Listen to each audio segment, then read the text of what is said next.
मैं तेरे को मान दिया ना हिंदी में बात करके, तो मेरे को तू सम्मान देना चाहिए ना महाराष्ट्र में मराठी बोल के। कितने साल हो गए तेरे को जॉब करके यहाँ पे? 2 साल। कितने साल हो गए? 2 साल हो गए। हाँ, मराठी क्यों नहीं सीखा? मराठी का नाही येत तुला? शिकेगा सर। कधी शिकणार? कधी शिकणार मराठी? हा, नाव दाखव जरा. ब्रिजेश कुमार गुप्ता. हा छत्रपतींचे फोटो काढताना हा व्यक्ती कुठे? हा वसई फोर्टला असतो, बरोबर, सिक्युरिटी गार्ड. हा आपल्यासारख्या मराठ्यांना फोटो काढताना थांबवतोय. याचं काय केलं पाहिजे? आणि बोलतो हक्कानी मला मराठी येत नाही. देखिए अभी ओके, मला बोललं असं काय बोललं? कोण बोलला?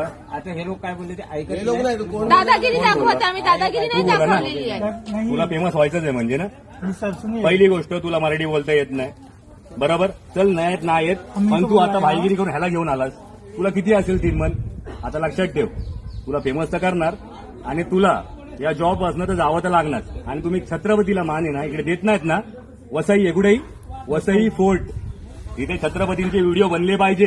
गड कशी तुटली, कपल काय करतात इथे, कुठचे कपल आपल्या आई बहिणी बरोबर येतात, ठीक आहे मानतो मी, पण आलतू फालतू कपल येतात तेव्हा तुमचे डोळे फुटतात काय? फुटतात. छत्रपती कळतो का तुम्हाला? छत्रपती कळतो. थांबवायचं नाही छत्रपतींना. फालतूगिरी करतोय आम्ही, फालतूगिरी करतोय. कपडे घालून काय दारू पितात तिथे मुलं? नहीं सर। नाही ना. मग इज्जत मध्ये मान सन्मान द्यायचा छत्रपतींना आणि मराठी उद्यापासून शिकून यायचं. त्याशिवाय इकडे यायचं नाही आमच्याकडे.